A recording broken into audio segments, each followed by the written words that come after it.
नमस्कार ओम नमः शिवाय मु शुभस्मिता आपको वेलकम करछि गोटे नुआ वीडियो रे। आज रीडिंग टी बहुत इंटरेस्टिंग बहुत अलग प्रकार रीडिंग। आज देखिबा आपनको पार्टनर आपनको विषय रे काहाको कोन कहंती, आपनको विषय रे से तळ कोठी कथा हुअंती से कोन कहंती। चलंतु आरंभ करबा। आपण चाहिले मोर सेकंड चैनल हिंदी चैनल को फॉलो करि परिबे। Tarot reader Subhasmita description box रे लिंक अछि और ओडिया राशिफल चैनल भी डिस्क्रिप्शन बॉक्स रे लिंक अछि, आपण चाहिले फॉलो करि परिबे। ठीक अच्छे। चलतु देखा आपण पार्टनर आपण कौन कहती आउ प्रत्येक जिनस आप सहित मैच करबनी जोटा मैच करबनी ताको छाड़ीदेवे आ निज राशिफल अनुसार जिनसटी को मैच करने को चेष्टा करेंगे आउ ना सिचुएशन हिसाब से करने को चेष्टा करेंगे। ठीक अच्छे। आउ जो दिन आप रिडिंग देखु ये सब गुड़िक हूँ टाइमलेस रिडिंग माने जेबे आप देखिए माने भगवान आपण सामने से दिन ही वीडियो पकई से आप देखिए। ठीक अच्छे। तो चलो ये वीडियो को जब 15 दिन पर भी देखुं ओके कारण होता है कि मेसेज आप छाड़ी जाइए से टाइम रे से सिचुएशन सहित ये मेसेज गुड़िक आपण सहित कनेक्ट हो। ठीक अच्छे। चलते देखा फास्ट तो ये मत लगुच कि कर्कट सिंह मीन किंबा कन्या मकर वृष मेष सिंह धनु कर्कट सिंह मीन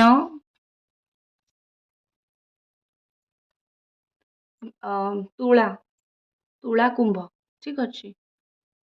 कहिबे सबु राशि आसीगला एक्चुअली सबु राशि आसीगला। ठीक अच्छे।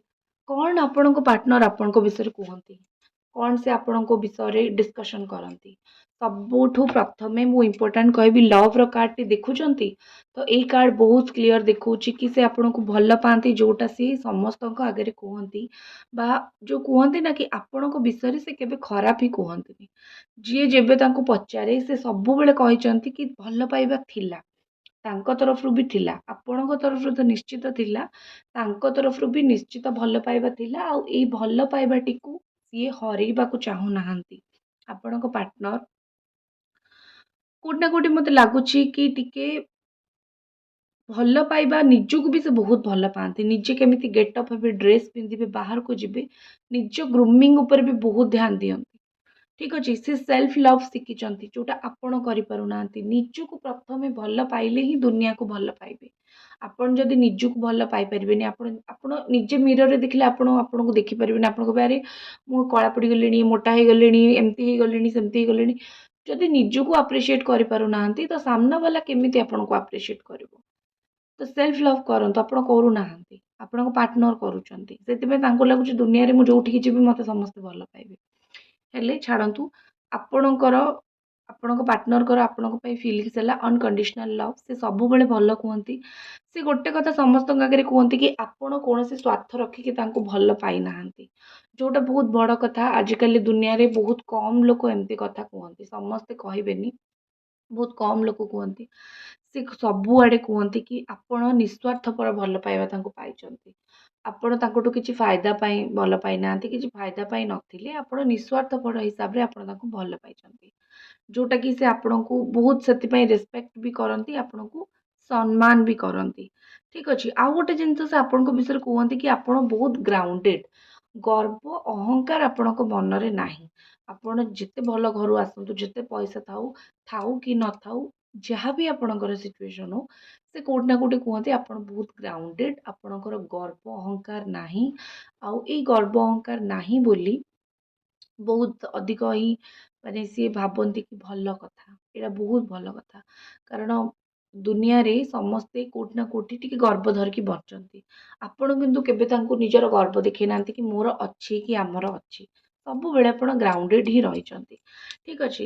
नेक्स्ट जिनस ये मते लगुच कि आपण जेते दिन पर्यंत तांको जीवन में थिले तांको आगु को बढ़ेबारे बहुत हेल्प करिसंती तांको भल भल कथा कहवा फाइनेंशियली हेल्प करवा किंबा तांको ठीक दिशा देखा ठीक दिग देखा।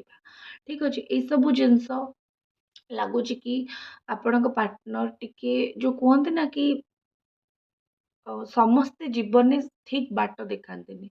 ତ ସେ ଆପଣଙ୍କ ବିଷୟରେ ଖୁସିରେ କୁହନ୍ତି କି ସିଏ ମୋତେ ସବୁବେଳେ ହିଁ ଠିକ୍ ବାଟ ଦେଖେଇଥିଲା। ସବୁବେଳେ ମୋତେ ଭଲ ବାଟ ଦେଖେଇଥିଲା। ମୋତେ କେବେ ଖରାପ ବାଟ ଦେଖେଇନି, ଯୋଉ ବାଟରେ ମୁଁ ଯାଇକି 5 ଲୋକଙ୍କୁ କହିବି କି ଆରେ ମୁଁ ତ ଭୁଲ ବାଟରେ ପଳେଇ ଆସିଲି କିମ୍ବା ମୁଁ ତ ଖରାପ ବାଟରେ ପଳେଇ ଆସିଲି। ତ ସେଇ ଝିଅ, ସେଇ ପୁଅ ଯେତିକି ଦିନ ପର୍ଯ୍ୟନ୍ତ ମୋ ଜୀବନରେ ଥିଲେ ସବୁବେଳେ ମୋତେ ଭଲ ଉପଦେଶ ଦେଇଛନ୍ତି। ମୋତେ ହଇରାଣରେ ପଡ଼ିଲା ଭଳିଆ କାମ କରେଇ ନାହାନ୍ତି। ଆଉ ଗୋଟେ ଜିନିଷ, ଆପଣ ତାଙ୍କର ବହୁତ ବିଶ୍ୱସ୍ତ ଥିଲେ, ସେଇ କଥା ବି କୁହନ୍ତି କି ସେ ବହୁତ ବିଶ୍ୱସ୍ତ। ମୁଁ ତାକୁ ଧୋକା ଦେଇଦେଲି କିମ୍ବା ଆମର ପରିସ୍ଥିତି ଏମିତି ହେଲା ଯୋଉଥିରେ ଆମେ ସାଙ୍ଗ ହେଇକି ରହିପାରିଲୁନି। ହେଲେ ସିଏ ବହୁତ ବିଶ୍ୱସ୍ତ। ମୋ ପାଇଁ ବହୁତ ବର୍ଷ ବର୍ଷ ହେଲାଣି ସେ ମୋ ପାଇଁ ଥିଲା, ମୋ ପାଇଁ ଅପେକ୍ଷା କରିଥିଲେ। ଆଉ ବର୍ଷ ବର୍ଷ ହେଲାଣି ଅପେକ୍ଷା କରିଛନ୍ତି ବି। ଏତେ ସବୁ ଯଦି ମୋତେ ଥର୍ଡ ପାର୍ଟି ସହିତ ବି ଦେଖିଛନ୍ତି ତାପରେ ବି କ୍ଷମା କରିଦଉଛନ୍ତି। ଏତେ ସବୁ ଜିନିଷ ହେଇସାରିଲା ପରେ ବି ଆପଣ ଯାହା ୱେଟ୍ ତାଙ୍କ ପାଇଁ କରିଛନ୍ତି ସେ ସେଇଟା ଖୁସିରେ ସମସ୍ତଙ୍କ ଆଗରେ କୁହନ୍ତି। ମୁଁ ଭୁଲ, ସେ ଠିକ୍। ଠିକ୍ ଅଛି, ସିଏ ବହୁତ ଇମୋସନାଲ୍। ଆପଣଙ୍କ ବିଷୟରେ ସେ ଏଇଟା ବି କୁହନ୍ତି କି ଆପଣ ବହୁତ ଇମୋସନାଲ୍, ଛୋଟ ଛୋଟ କଥାରେ କାନ୍ଦି ପକାନ୍ତି, ଛୋଟ ଛୋଟ କଥାରେ ମନ ଦୁଃଖ କରିଦିଅନ୍ତି। ଆପଣ ବହୁତ ହାଇଲି ଇମୋସନାଲ୍। ଆଉ ଆପଣଙ୍କୁ ନ ବୁଝେଇବା ଯାଏଁ ଆପଣ ଭାରି ମନ ଦୁଃଖ କରୁଥିବେ, କାନ୍ଦୁଥିବେ। ଠିକ୍ ଅଛି। ବେଳେବେଳେ କଥା ହେଲା ବେଳେ କହିଦିଅନ୍ତି ନା, ଆରେ ସିଏ ତ କାନ୍ଦୁରିଟା କି କାନ୍ଦୁରାଟା, ଟିକେ କାନ୍ଦୁଥିବ। ତାକୁ କୌଣସି ମୋ କଥା ଟିକେ ଖରାପ ଲାଗିଯିବ, ସେ କାନ୍ଦିବ, ମୁଁ ତାକୁ କହିବିନି। ଅଜାଣତରେ କହିଦେଇଛି ବହୁତ କଥା, ହେଲେ କହିବିନି ଆଉ କିଛି। ଏମିତି ସିଚୁଏସନ୍, ଏମିତି ଜିନିଷ ତାଙ୍କ ମାଇଣ୍ଡରେ, ତାଙ୍କ ମୁଣ୍ଡରେ ନିଶ୍ଚିତ ଭାବେ ପଶିଛି, ନିଶ୍ଚିତ ଭାବେ ଆସିଛି ମଧ୍ୟ। ଠିକ୍ ଅଛି। ନେକ୍ସଟ ଜିନିଷ, ଏଠି ପାରାଡାଇସ୍ ମୋତେ ଦେଖାଯାଉଛି। ଏଠି ଲାଗୁଛି କି ଯେତେବେଳେ ସିଏ ଆପଣଙ୍କ ସହିତ ଥିଲେ, ତାଙ୍କର ସେଇଟା ଗୋଟେ ବହୁତ ହାପି ପ୍ଲେସ୍ ଥିଲା।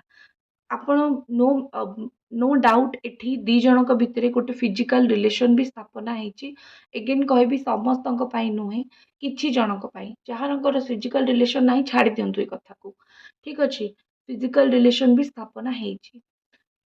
ତାକୁ ଛାଡ଼ିକି ସମସ୍ତଙ୍କ ପାଇଁ ମୁଁ ଏଇଟା କହିବି କି ଆପଣ ଦି ଜଣ ଫିଜିକାଲି ରୁହନ୍ତୁ ନ ରୁହନ୍ତୁ, ଯେତିକି ଜାଗା ବୁଲିବାକୁ ଯାଇଛନ୍ତି, ଯେତିକି ଜାଗା ସାଙ୍ଗ ହେଇକି ଯାଇଛନ୍ତି, ବହୁତ ଅଧିକ ସେ ଆପଣଙ୍କ ସହିତ ଏନ୍ଜୟ କରିଛନ୍ତି।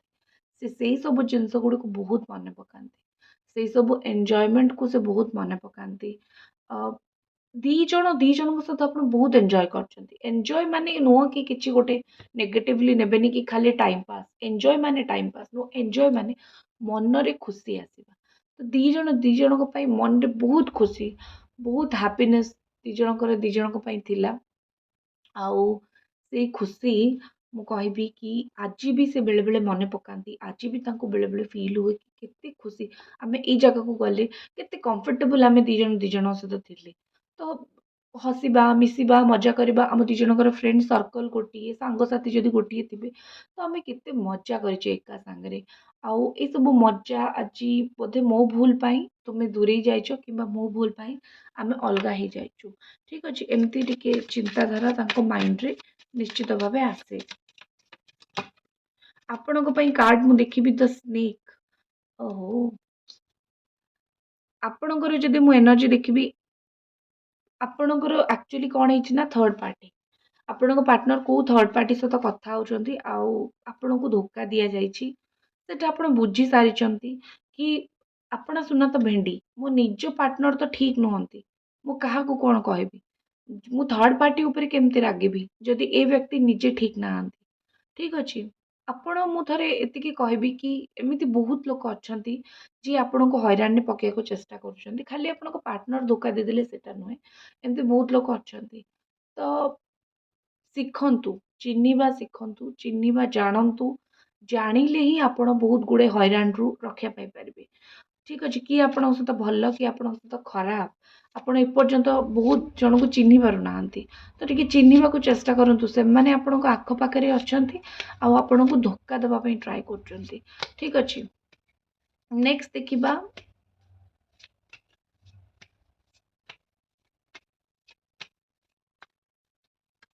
ଆପଣଙ୍କ ପାର୍ଟନରଙ୍କର ଆଉ କ'ଣ ଏନର୍ଜି, ଆଉ କ'ଣ ଫିଲିଙ୍ଗସ୍। ନେକ୍ସଟ ଏଠି ଲାଗୁଛି ସୋଲମେଟ୍। ଏଇଟା ଆପଣଙ୍କ ପାଇଁ କାର୍ଡ ମୁଁ ବାହାର କଲି। ଆପଣ ସବୁବେଳେ ଗୋଟେ ସୋଲମେଟ୍ ଭଳିଆ ତାଙ୍କ ସହିତ ସମ୍ପର୍କ ସ୍ଥାପନା କରିଛନ୍ତି। ଆପଣ ଭାବନ୍ତି କି ଏଇ ବ୍ୟକ୍ତି ହିଁ ମୋର ସୋଲମେଟ୍, ଏଇ ବ୍ୟକ୍ତି ହିଁ ହେଉଛନ୍ତି ମୋର ଫାଇନାଲ୍ ଡେଷ୍ଟିନେସନ୍। ମୋତେ ଆଉ କୋଉଠିକି ଯିବାର ନାହିଁ, ମୋତେ ଆଉ କୋଉଠି କିଛି ବାହା ହବାର ନାହିଁ କି ସମ୍ପର୍କ ସ୍ଥାପନା କରିବାର ନାହିଁ। ମୁଁ ଆଙ୍କରି ସହିତ ହିଁ ଖୁସି। ଆପଣ ନିଜ ତରଫରୁ ବହୁତ ଡେଡିକେଟେଡ୍। ସେଥିପାଇଁ ଲାଗୁଛି କି ଆପଣ ଭାବି ଦେଇଥିଲେ ମୁଁ ଆଙ୍କୁ ହିଁ ବାହା ହେବି। ମୁଁ ଆଙ୍କୁ ହିଁ ଲାଇଫ୍ ପାର୍ଟନର କରିବି। ଚ୍ୟାନେଲକୁ ସବସ୍କ୍ରାଇବ୍ କରିଦିଅନ୍ତୁ ଯଦି ଏପର୍ଯ୍ୟନ୍ତ କରିନାହାନ୍ତି। ଭିଡ଼ିଓକୁ ଲାଇକ୍ ନିଶ୍ଚିତ କରନ୍ତୁ। ଡେସ୍କ୍ରିପ୍ସନ୍ ବକ୍ସରେ ମୋର ଓଡ଼ିଆ ରାଶିଫଳ ଚ୍ୟାନେଲ୍ ଅଛି, ତାକୁ ବି ସବସ୍କ୍ରାଇବ୍ କରିବେ। ଠିକ୍ ଅଛି। ତ କୋଉଠି ନା କୋଉଠି ଲାଗୁଛି କି ଆପଣ ଭାବି ଦେଇଥିଲେ ବହୁତ ଦିନ ହେଲାଣି କି ମୁଁ ଆଙ୍କୁ ହିଁ ଲାଇଫ୍ ପାର୍ଟନର କରିବି। ଆଙ୍କ ଛଡ଼ା ମୋତେ ଆଉ କାହାକୁ ଲାଇଫ୍ ପାର୍ଟନର କରିବାର ନାହିଁ କି ମୁଁ କାହା ସହିତ ଖୁସି ରହି ବି ପାରିବିନି। ତ ସେଇଟା ଆପଣଙ୍କର ବହୁତ ପଜିଟିଭ୍ ଚିନ୍ତାଧାରା ଥିଲା। ହେଲେ ଯାହା ବି ଆପଣ ଦୁଇ ଜଣଙ୍କ ଭିତରେ ହେଲା, ଗୋଟେ ସୋଲ୍ କଣ୍ଟ୍ରାକ୍ଟ ତ ନିଶ୍ଚିତ ଥିଲା। ପାଖାପାଖି ଆସିବା, ସାଙ୍ଗରେ ରହିବା, ଏଇଟା ତ ଆଗରୁ ଡେଷ୍ଟାଇନ୍ଡ ଥିଲା, ଡେଷ୍ଟିନି କନେକ୍ସନ୍ ଥିଲା, ଫିକ୍ସ ଥିଲା। ତ ମୋତେ ଲାଗୁଛି କି ଆପଣଙ୍କ ତରଫରୁ ବହୁତ ପିଓର ଥିଲା। ଆଉ ଯଦି ମୁଁ ଆପଣଙ୍କ ପାର୍ଟନରଙ୍କ ତରଫରୁ କହିବି, ତାଙ୍କ ତରଫରୁ ବି ଭଲ ଥିଲା। ଏମିତି ନୁହଁ କି ସେ ଆପଣଙ୍କୁ ଧୋକା ଦଉଛନ୍ତି। ହେଇଥାଇପାରେ ଥର୍ଡ ପାର୍ଟି ସହିତ ପଳେଇଥିବେ, ହେଲେ ଯେବେ ଥିଲା ବହୁତ କ୍ଲିଅର ଆଉ ଭଲ ଥିଲା। ଆଉ ଗୋଟେ ଜିନିଷ ସେ ଆପଣଙ୍କ ବିଷୟରେ କୁହନ୍ତି କି ଏଇଟା ଟିକେ ନେଗେଟିଭ୍ ହେଇପାରେ, ହେଲେ ଡିସ୍କସନ୍ ଏଇଆ ହିଁ କରନ୍ତି କି ଆପଣ ବହୁତ ଗୁଡ଼ିଏ କଥା ତାଙ୍କୁ ଲୁଚେଇ ଦିଅନ୍ତି। ଅ, ଏମିତି ଦିଟା କଥା ଆକ୍ଚୁଆଲି ଆସେ କି ତାଙ୍କୁ ଲାଗେ କି ଆପଣ କିଛି କିଛି କଥା ତାଙ୍କୁ ଲୁଚେଇ ଦିଅନ୍ତି, କୁହନ୍ତିନି। ଆଉ ବେଳେବେଳେ ସେ ନିଜ ବିଷୟରେ ବି କୁହନ୍ତି କି ମୁଁ ବି ବହୁତ କଥା ତାଙ୍କୁ ଟ୍ରୁ ଫିଲିଙ୍ଗସ୍ ଲୁଚେଇ ଦିଏ। ଏବେ ତାଙ୍କର ଯୋଉ ଫିଲିଙ୍ଗସଟା ଆପଣଙ୍କ ପ୍ରତି ଆସୁଛି, ଯୋଉ ଭଲ ପାଇବା ଆପଣଙ୍କ ପ୍ରତି ଆସୁଛି, ସେ ଫିଲିଙ୍ଗସଟାକୁ ସେ ଆକ୍ଚୁଆଲି ଲୁଚେଇ ଦେଉଛନ୍ତି। ସେ କୁହନ୍ତି କି ମୁଁ ତ ଏବେ ମୋ ଫିଲିଙ୍ଗସ୍ କହୁନି, ମୁଁ ତ ଲୁଚେଇ ଦେଉଛି। ଲୁଚେଇବା ପଛରେ ବହୁତ କାରଣ ଅଛି। ଯାହା ସେ ଚାହୁଁଛି ତ ମୁଁ କରିପାରିବିନି, ତ କାହିଁକି ନିଜ ଅନୁସାରେ ମୁଁ ତାକୁ ଇଆଡ଼ୁ ସିଆଡ଼ୁ କହିବି। ଠିକ୍ ଅଛି। ଏମିତି ମୋତେ ଲାଗେ କି ସିଏ ନା ଆପଣଙ୍କୁ ବହୁତ ମ୍ୟାନିପୁଲେଟ୍ କରନ୍ତି। ଗୋଟେ ଭୁଲ କରିଥିବେ, ସେ ଭୁଲକୁ ଲୁଚେଇବା ପାଇଁ ସେ ବହୁତ ମ୍ୟାନିପୁଲେଟ୍ କରିବେ, ବହୁତ ଇଆଡ଼ୁ ସିଆଡ଼ୁ କଥା କହିବେ ଆଉ ମ୍ୟାନିପୁଲେଟ୍ କରିକି ପୁରା ଆପଣଙ୍କ ଦିମାଗକୁ ଖରାପ କରିଦେବେ। ତ ଏମିତି କୋଉଠି ନା କୋଉଠି ଲାଗୁଛି କି ଆପଣଙ୍କ ପାର୍ଟନର ପୁରା ଆପଣଙ୍କୁ ଗ୍ୟାସ୍ ଲାଇଟ୍ କରନ୍ତି। ଗ୍ୟାସ୍ ଲାଇଟ୍ ମାନେ ମ୍ୟାନିପୁଲେଟ୍ କରନ୍ତି। ଠିକ୍ ଅଛି। ଆଣ୍ଡ ଆଉ ଗୋଟେ ଜିନିଷ ଟିକେ ଟିକେ ମିଛ ବି ସେ କୁହନ୍ତି। ଯୋଉ ମିଛଟା ପରେ ଧରା ପଡ଼େ, ଆପଣ ଧରନ୍ତି, ଝଗଡ଼ା ହୁଏ, ରାଗରୁଷା ହୁଏ। ସେ ସବୁ ଜିନିଷ ସେ ଜାଣିଛନ୍ତି ମୁଁ ଅଲରେଡ଼ି ଏସବୁ ଜିନିଷ କରିକି ଆସିଛି। ମୋର ଏମିତି ଏମିତି ବହୁତ ଜାଗାରେ ଭୁଲ ଅଛି। ତ ମୁଁ ଆ ପାଇଁ କିଛି ଆଉ କରିପାରିବି ନାହିଁ। ମୋର ତ ଭୁଲ, ମୁଁ ଆଉ କ'ଣ କରିବି? ତ ଏମିତି ଜିନିଷ ତାଙ୍କ ମାଇଣ୍ଡରେ ଆକ୍ଚୁଆଲି ଅଛି। ଏମିତି ଜିନିଷ ତାଙ୍କ ମାଇଣ୍ଡରେ ଚାଲେ ମଧ୍ୟ। ନେକ୍ସଟ ମୋତେ ଲାଗୁଛି କି ସେ ଆପଣଙ୍କ ବିଷୟରେ କୁହନ୍ତି କି ଆପଣ ଗୋଟେ ବହୁତ ଷ୍ଟ୍ରଙ୍ଗ ମଣିଷ। ବହୁତ କିଛି ହେଇସାରିଲା ପରେ ବି ଆପଣ ସେ ବୋଧେ ଆପଣଙ୍କ ଜୀବନରେ ସେ ଦେଖିଛନ୍ତି। ଆପଣ ବାରମ୍ବାର ହାରିଛନ୍ତି କିମ୍ବା କୌଣସି ଜିନିଷରେ ଫେଲ୍ୟୁଅର ହେଇଛନ୍ତି, ତାପରେ ଉଠିଛନ୍ତି। ତ କୋଉଠି ନା କୋଉଠି ସେ ଜାଣିଛନ୍ତି କି ରିନ୍ୟୁ, ଗ୍ରୋଥ୍, ଦିମାଗ, ମାଇଣ୍ଡ ଟିକେ ଚେଞ୍ଜ ହବା, ମାନେ ପୁରା କୁହନ୍ତି କଷ୍ଟରୁ ଆଶ୍‌ରୁ ପୁରା ଉଠିବା, ଏମିତି ସିଚୁଏସନ୍ ବହୁତ ଜାଗାରେ ହେଇଛି। ତ କୋଉଠି ନା କୋଉଠି ସେ ସେଇଆ ଭାବନ୍ତି କି ମୁଁ ମାନେ ସିଏ ପୁରା ମାନେ ଖରାପ ପରିସ୍ଥିତିରୁ ବି ପୁରା ବାହାରି ଯାଇଛି। ଖରାପ ପରିସ୍ଥିତିରୁ ବି ପୁରା ନିଜକୁ ମାନେ କୁହନ୍ତି ନା ପୁରା ଶାନ୍ତ କରିଦେଇଛି, ଭଲ କରିଦେଇଛି। ଠିକ୍ ଅଛି। ଏମିତି ସେ କୁହନ୍ତି କି ଆପଣ ବହୁତ ଷ୍ଟ୍ରଙ୍ଗ। ଆପଣ ବହୁତ ଖରାପ ସିଚୁଏସନ୍ ଜୀବନରେ ଦେଖିକି ବି ଆଜି ନିଜକୁ ଷ୍ଟ୍ରଙ୍ଗ କରିକି ରଖିଛନ୍ତି। ୱିଲ୍ ପାୱାର ଆପଣଙ୍କର ବହୁତ ଷ୍ଟ୍ରଙ୍ଗ। ଠିକ୍ ଅଛି। ଆଉ କ'ଣ କୁହନ୍ତି ଆପଣଙ୍କ ବିଷୟରେ ଚାଲନ୍ତୁ ଦେଖିବା। ବୋଧେ ଆପଣ ଜୀବନରେ ଏବେ କିଛି ନୂଆ କରିବାକୁ ଟ୍ରାଏ କରୁଛନ୍ତି। ସେ ଜାଣିଛନ୍ତି ତ କହିପାରୁନାହାନ୍ତି, ହେଲେ ମନେ ମନେ ଭାବୁଛନ୍ତି ଆପଣ ଯାହା ବି କରନ୍ତୁ ସେଥିରେ ଆପଣ ସକ୍ସେସ୍ ହୁଅନ୍ତୁ।